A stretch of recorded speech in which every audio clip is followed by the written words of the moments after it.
Greetings fam, if you're looking at this HP 2026 Ultrabook with Copilot AI, 16GB RAM, and Office 365 bundle, this is one of those budget AI branded laptops that looks premium on listing but is actually built for basic everyday use. I've researched similar HP Copilot Ultrabook configurations thoroughly across the internet, including real specs listings, pricing patterns, and user feedback trends so you understand what's really behind the marketing. This type of laptop usually comes with a quad-core Intel entry-level processor, often N-series like N100/N150 variants, 16GB RAM, and small onboard storage like 128GB SSD, sometimes paired with an external HDD or cloud storage offer. The big selling points are Windows 11, Copilot AI integration, and included Office 365 subscription, which makes it appealing for students and home users who want everything ready out of the box. Performance-wise, 16GB RAM is actually the strongest part here because it helps with multitasking like Chrome tabs, Zoom, Word, Excel, and light school or office workloads. However, the processor is still entry-level, meaning it is not designed for heavy software, gaming, or editing.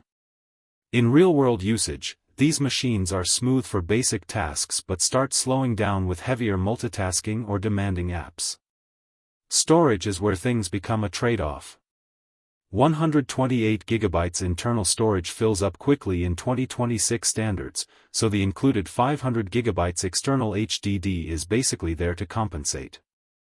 It works fine for files, media, and backups, but it is slower than internal SSD storage, so you will notice a difference when running apps or loading large projects from it. The Copilot AI branding is more of a productivity layer than a performance boost.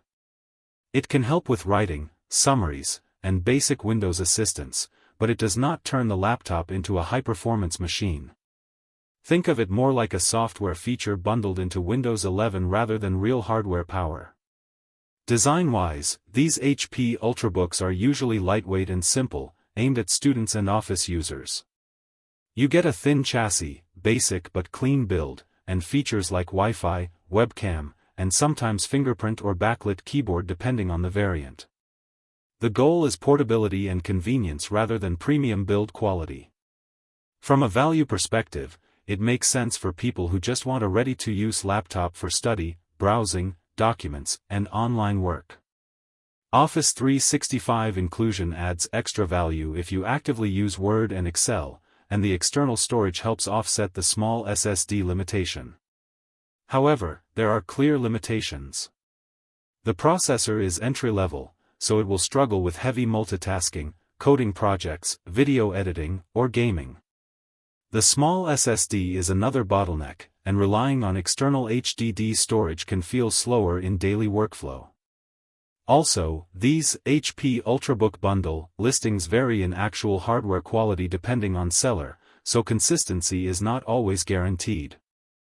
Overall, this HP 2026 Ultrabook is worth it only if your needs are very basic: study, office work, browsing, and light productivity. It's a convenience-focused machine, not a performance laptop. If you just want something affordable that works out of the box with Office and AI tools, it does the job, but for long-term power or heavy use, you'll want a stronger CPU and larger SSD setup. Click the link below for the best price.